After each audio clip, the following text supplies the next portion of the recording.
함께 읽은 본 말씀으로 끝까지 사랑하시니라 라는 제목으로 하나의 말씀 나오도록 하겠습니다. 오늘 본문이 시작되어지는 때는 유월절입니다. 누가복음 22장에 보면 무교절, 그러니까 유월절, 무교절 7일 안에 이제 거의 끝에가 유월절이고 그 유월절 다음 날이 이제 무교절이 꽉 차는 날인데요. 1절에 이렇게 되어 있어요. 같이 한번 말씀을 읽어볼까요? 1절 말씀입니다. 오늘 본문 1절 말씀 시작. 유월절 전에 예수께서 자기가 세상을 떠나 아버지께로 돌아가실 때가 이른 줄 아시고 세상에 있는 자기 사람들을 사랑하시되 끝까지 사랑하시니라. 아멘. 예수님께서 아셨습니다. 그것은 이제 자기가 세상을 떠날 때라는 것을 아셨습니다. 아버지께로 돌아가실 때가 되었다라는 것이에요. 그렇게 하나님의 때가 이른 줄 아시고 예수님께서 하신 행동이 오늘 두 가지가 나오는데, 첫 번째는 예수 그리스도의 제자들, 예수님의 제자들을 끝까지 사랑하신 것에 대해서 나와 있습니다.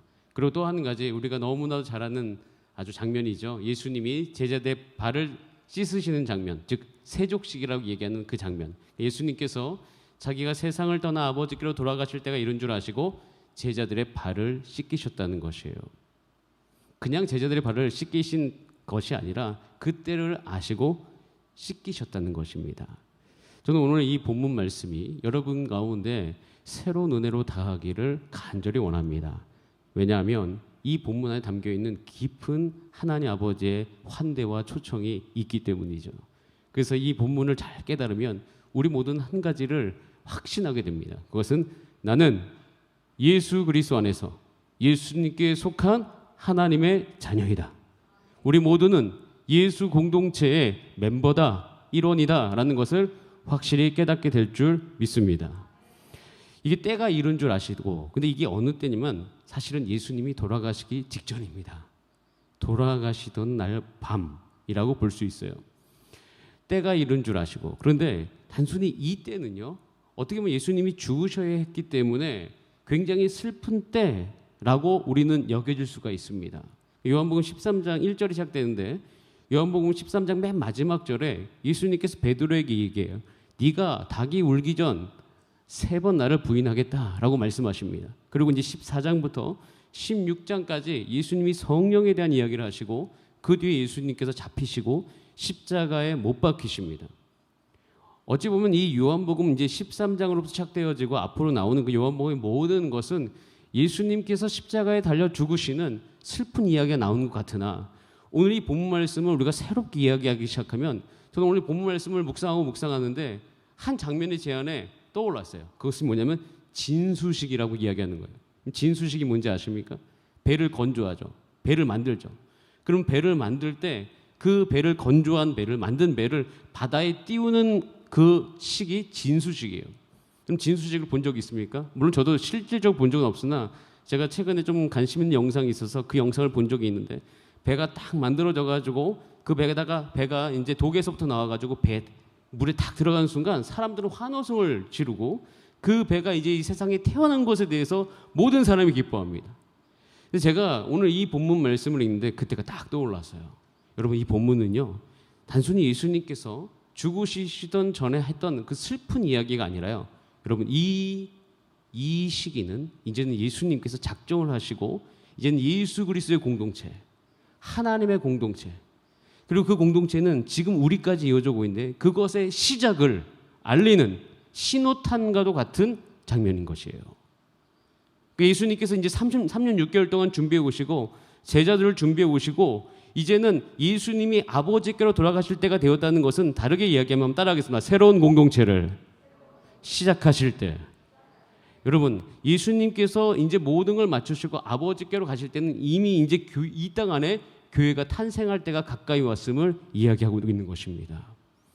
여러분, 이 때가 왜 이렇게 연결되냐면 이 날이 언제냐면 유월절입니다. 요한복음 11장부터 우리가 쭉 보았듯이 요한복음 11장 54절에 보면 유월절 엿새 전에 예수님께서는 베단에 있는 나사로의 집에 올라가셨고 그 뒤에 그 이튿날 어린 나귀를 타고 예루살렘에 입성하십니다. 그리고 이때는요 절기로서 무교절을 지내고 있을 때예요. 무교절은 이스라엘 백성들이 이제는 쓴 나물과 무교병을 먹으면서 7일간의 시간을 보내는 것입니다. 그리고 이때에 이제 통상적으로 무교절과 유교절을 구별하지 않고 때로는 이걸 유월절이라고 불리기도 합니다. 그런데 이 유월절이 언제입니까? 유월절은요, 이스라엘 역사 안에 굉장히 중요한 시간입니다. 이스라엘이 태동한 날과도 같은 것이죠. 원래 이스라엘은 그 야곱의 가족들이 70명이 애굽으로 들어갑니다. 요셉 때문에 요셉이 불러서 애굽 땅에 거하면서 거기서 400년 넘게 살아갑니다. 70명으로 간 사람들이 이제는 그 400년 이상을 보내면서 60만 명이 되었어요. 그럼 60만 정도 되면 이제는 나라를 이룰 정도의 규모가 되는 것이에요. 이 400년, 430년이 다 찼을 때 하나님께서 이스라엘 백성 그 애굽 생활에서 노예 생활을 어떻게 들으시고 그 탄식을 들으시고 모세를 보내십니다. 모세를 부르시고 그곳에 보내셔서 그 60만 명을 거기로부터 끄집어 나오죠. 그게 바로 출애굽입니다. 그럼 그날이 언제예요? 6월절이에요. 6월절에 그 모세를 통해서 하나님의 애굽 땅에 10가지 재앙을 내시지 않습니까? 마지막 재앙이 뭐예요? 모든 장자를 다 죽이는, 그때가 6월절이잖아요. 그리고 죽이고 난 다음에 바로가 이제 완전히 겁을 먹고 이제는 거기에 두 손 두 발 다 들어서 너희들 가라. 그래서 애굽에서부터 이스라엘 백성들이 나오게 되어집니다. 여러분, 이스라엘 백성, 이스라엘의 시작은 이 6월절 날 애굽을 떠남으로부터 시작되었어요. 그것에서 떠나서 홍해를 건너므로 그리고 광야에 들어가므로 하나님께서는 이 땅 가운데 실질적인 하나님의 나라인 이스라엘을 태동시켜 주셨다는 것이에요. 그래서 이 6월절은 이스라엘 백성의 시작을 이야기하는 절기입니다. 그럼 이 절기에 예수님께서 이 모든 영적인 의미를 아시고 한 가지를 하고 계시는 거예요. 그것은 제자를 다 모아서 성만찬 예식도 하고 세적식도 하고 계시다라는 것입니다. 왜 예수님께서 특별히 6월절에 하셨을까요? 그럼 예수님께서는 이제는 선언하시는 겁니다.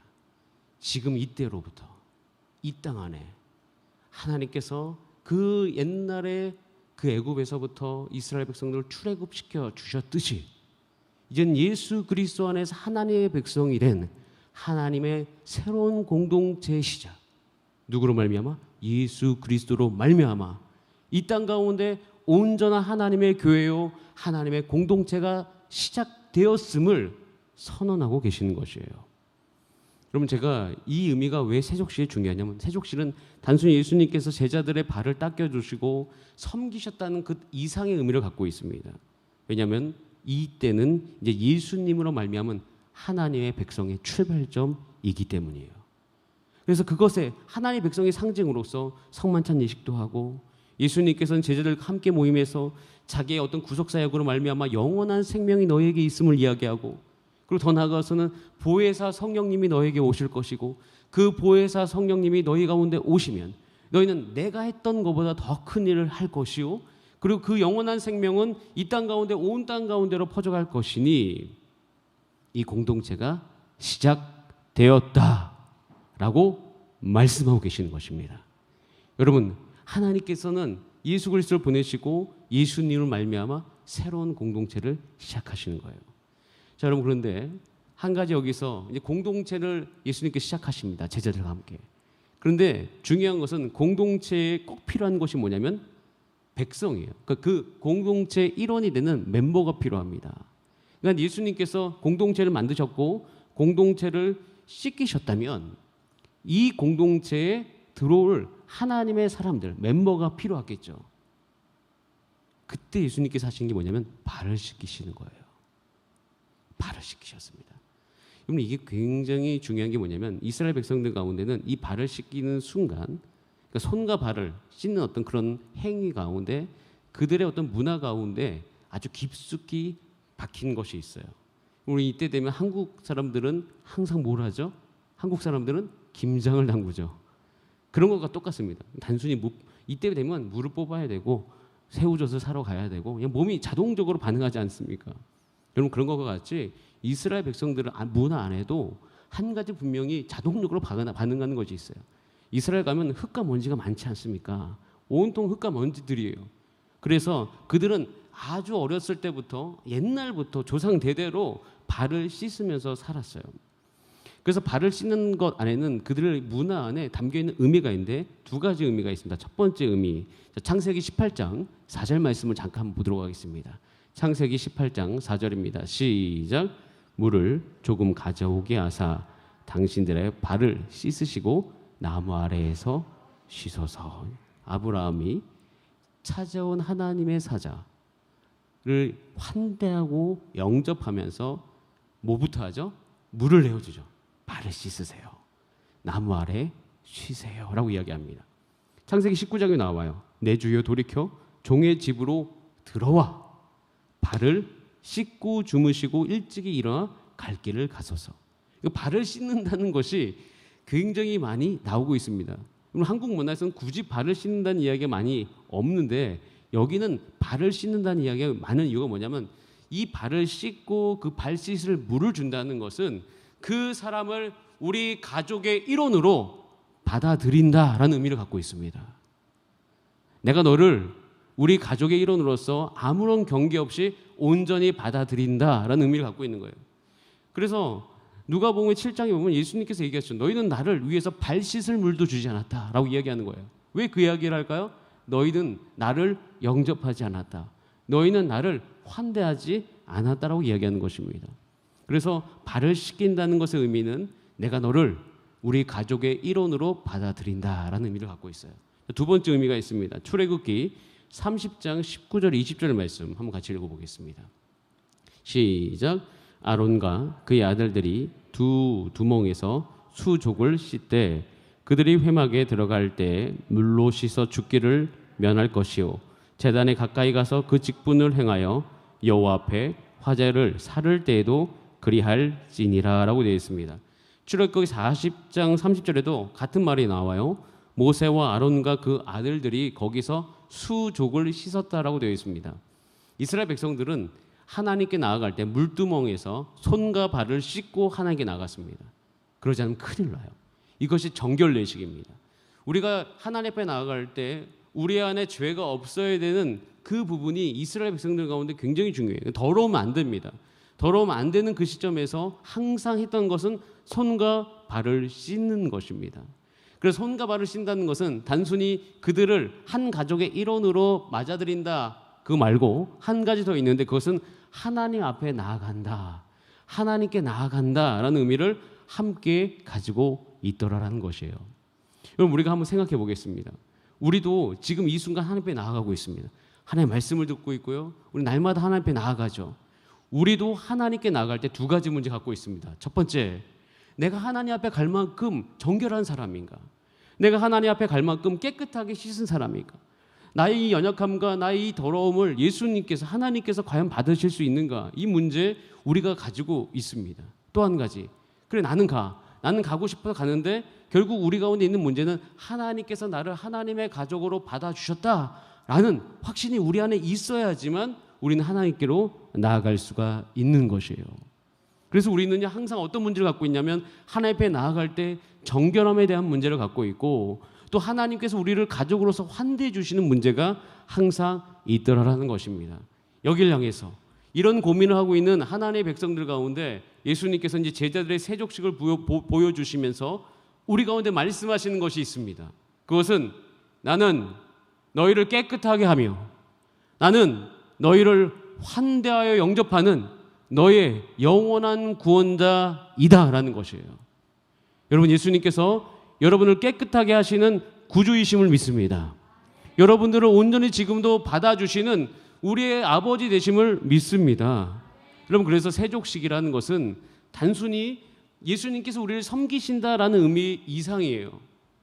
우리를 섬기신 것 이상으로 내가 너희를 온전히 나의 것으로 받아들인다 라는 그 모든 의미를 여기 안에 담고 있어요. 그래서 원래 발 씻는 문제는요 관계의 문제입니다. 그래서 우리가 오늘 쭉 보다 보면 예수님께서 사실은 이제 처음에 저는 이 본문을 읽을 때 잘 이해 안 되는 말씀 한 구절 있었는데 그게 8절 말씀이에요. 자, 8절 말씀을 같이 한번 읽어보겠습니다. 시작. 베드로가 이르되 내 발을 절대로 씻지 못하시리다. 예수께서 대답하시되 내가 너를 씻어주지 아니하면 내와 나는 상관이 없느니라 라고 되어 있습니다. 상관없다. 관계가 없다. 내가 너를 발을 꼭 씻어줘야 된다. 왜?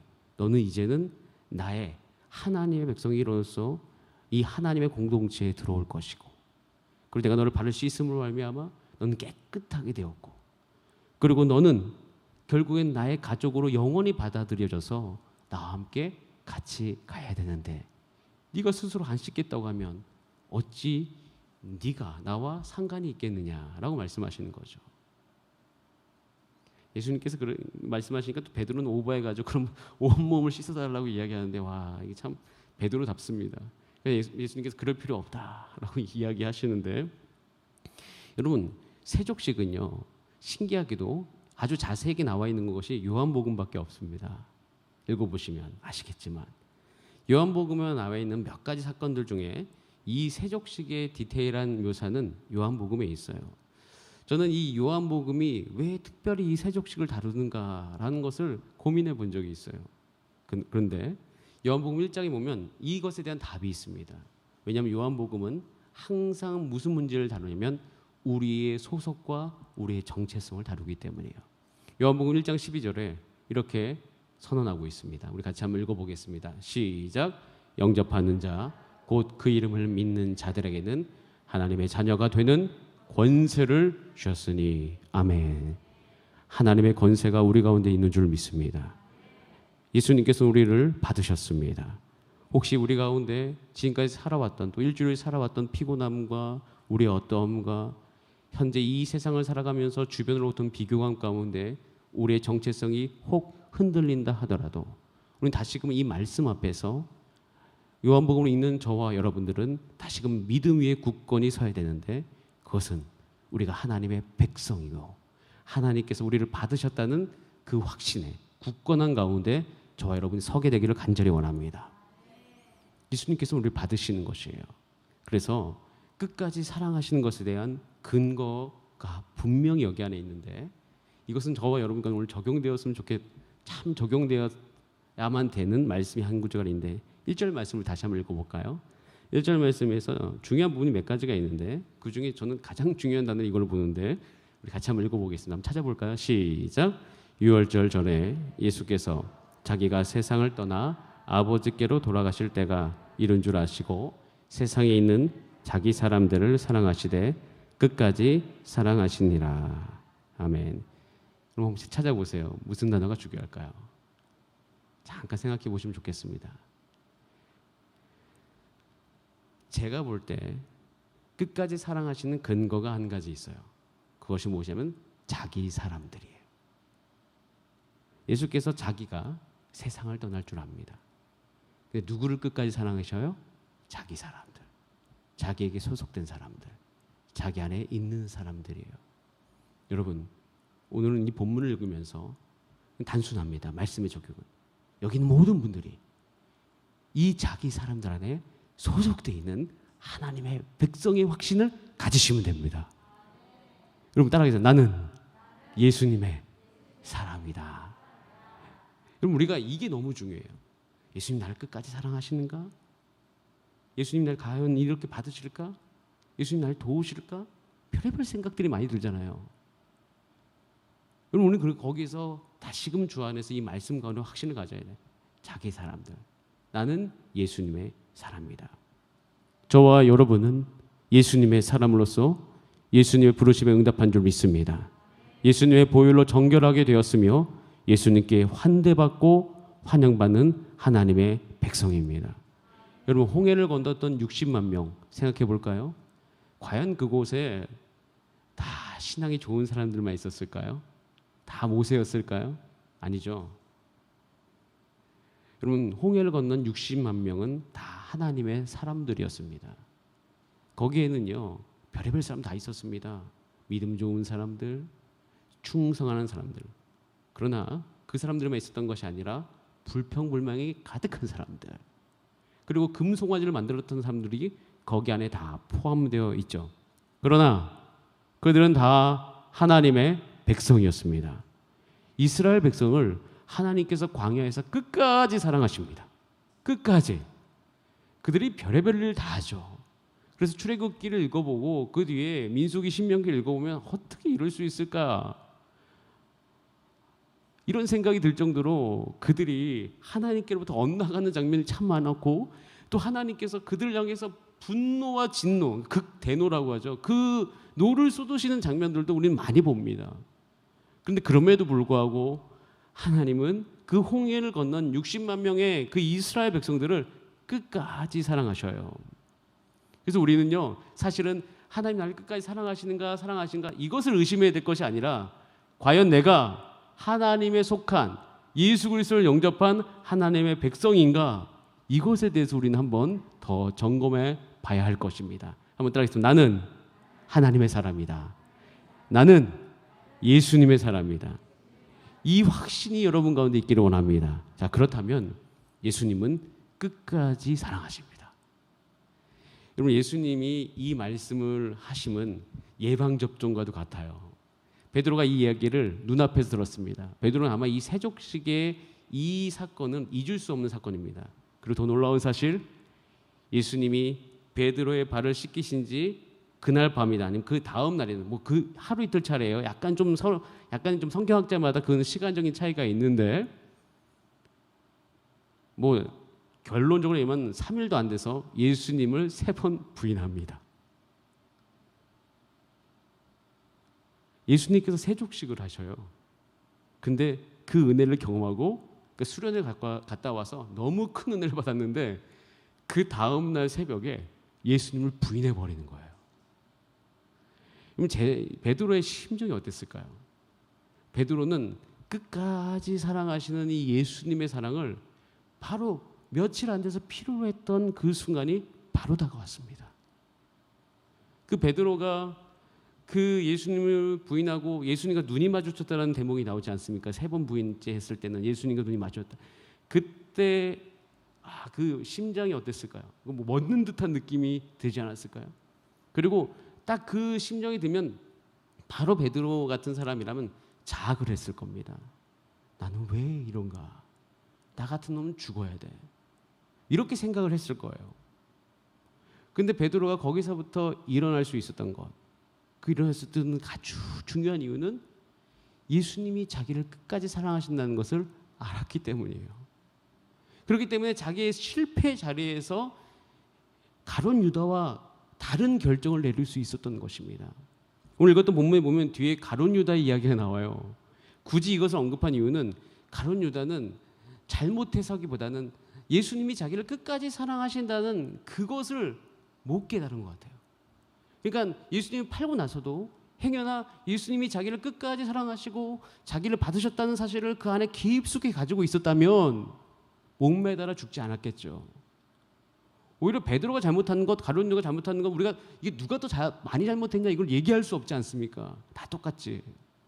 그런데 베드로가 거기에서부터 일어날 수 있던 중요한 이유는 끝까지 자기를 사랑하시는 예수님을 알았기 때문입니다. 여러분, 혹시 여러분이 살아가면서 어떤 실패를 경험하든 간에, 어떠한 실수를 했던 간에, 베드로와 같이 예수님을 3번 부인하고 오늘 하루 살았던 간에, 오늘 다시금 우리가 회복하기 위해서 알아야 될 한 가지 사실은 예수님이 끝까지 우리를 사랑하신다라는 진리입니다. 여러분, 예수님이 우리를 끝까지 사랑하신다는 그것을 오늘 여러분 안에 확 받아들이고 여러분이 그 진리로 말미암아 하나님께 반응하시기 바랍니다. 여러분, 예수님은 제자들 포기하지 아니하십니다.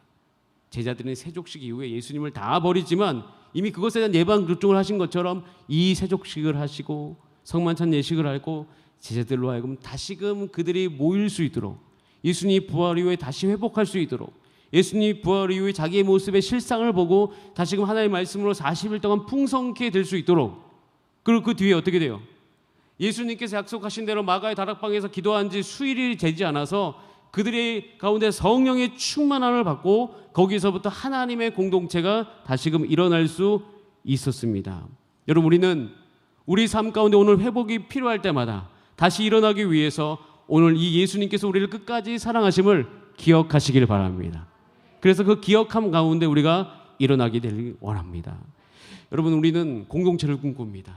저도 이 말씀을 묵상하면서 예수님이 나를 받으셨다, 예수님이 나를 환대하신다, 예수님이 나를 온전히 깨끗하게 하신다, 이거 받아들입니다. 그러면서 동시에 예수님께서 저에게 마음을 주시는 것은 뭐냐면, 지금 서울제일교회 안에 2022년 일어날 새로운 공동체에 대한 꿈인 것이에요. 하나님, 어떻게 공동체를 섬겨야 되겠습니까? 여러분, 예수님께서는 세족식을 통하여서 그들을 받아들이셨고 또 그들을 정결하게 하기 위해서 자기의 삶을 들이셨습니다. 똑같죠. 저도 우리 가운데 청년들의 영혼을 대할 때마다, 우리 성도님을 대할 때마다 관심 있는 것은 그들이 예배 때 와서 주의 보혈로 말미암아 회개의 역사가 일어나고 주의 보혈로 용서함의 확신을 가지고 다시금 하나님 안에서 내가 깨끗하게 되었다는 사실을 알고, 더 나아가서는 내가 하나님께로부터 환대받는다, 내가 여기 교회 공동체에 있는 그 목사님과 우리 권사님과 장로님과 집사님과 환대받는다, 이 사실을 통하여서 그들이 내가 예수 그리스도 안에 포함된 공동체이구나라는 것을 느껴야 되겠구나. 그래서 기도하길 원합니다.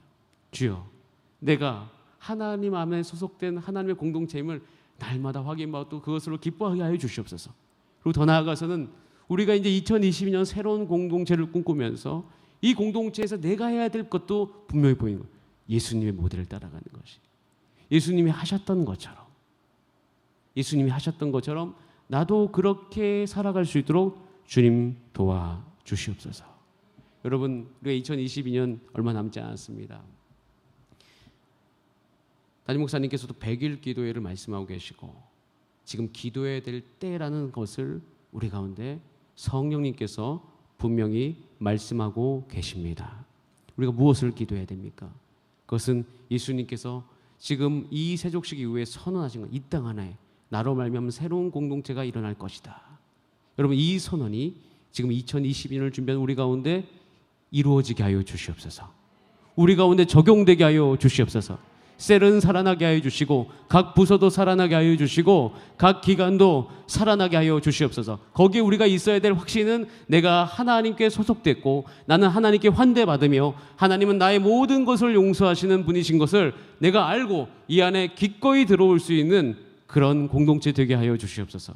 그렇게 함께 기도하는 저와 여러분의 삶이 되기를 간절히 원합니다. 우리 다 함께 기도하시겠습니다. 이 시간 기도할 때 나의 안에 거하라 찬송하겠습니다. 이 찬송을 하면서 이것이 하나님께서 나에게 하시는 말씀이요, 내가 섬기는 영혼들 향한 말씀이요, 또 우리 가족을 향한 말씀이요, 우리 사회를 향한 말씀인 것을 다시 한번 깨달으면서 예수님께서 모든 것을 대가 지불하시면서 하나님의 공동체를 시작하셨듯이 하나님 이 땅 안에서도 우리 이 서울제일교회를 통하여서 하나님의 공동체가 일어나게 하여 주시옵소서. 우리 그런 마음으로 우리 다 함께 찬송하시겠습니다.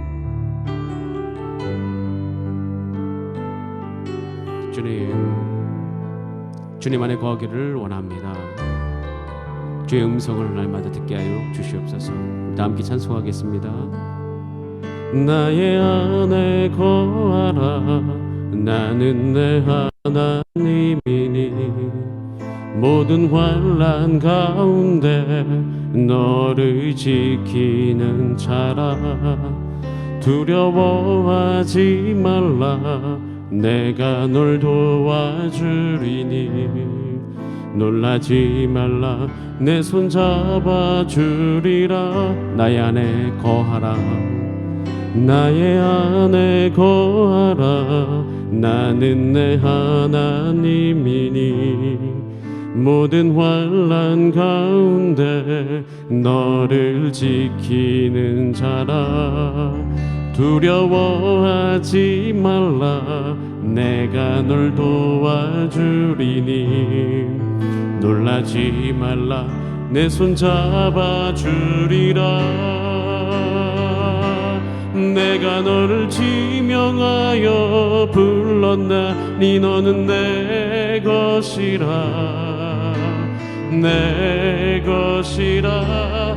너의 하나님이라. 내가 너를 보배롭고 존귀하게 여기노라.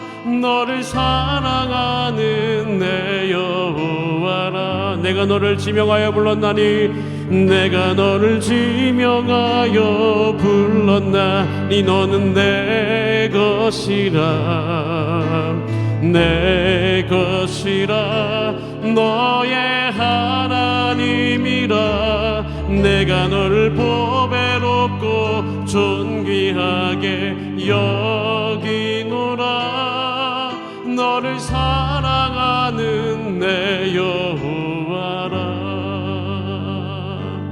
우리 다 함께 기도할 때 하나님 나를 받아주셔서 감사합니다. 나를 받아주셨듯이 내가 살아가는 가족이요 내가 살아가는 우리 모든 영혼들 내가 살아가는 우리 모든 세런들 학생들 주께서 받아주시옵소서. 그리고 주님이 우리를 섬기셨던 것처럼 우리도 그들을 섬길 수 있도록 성령으로 충만하게 하여 주시옵소서. 우리 다 함께 주여 한번 부르신 다음에 합심으로 기도하시겠습니다. 주여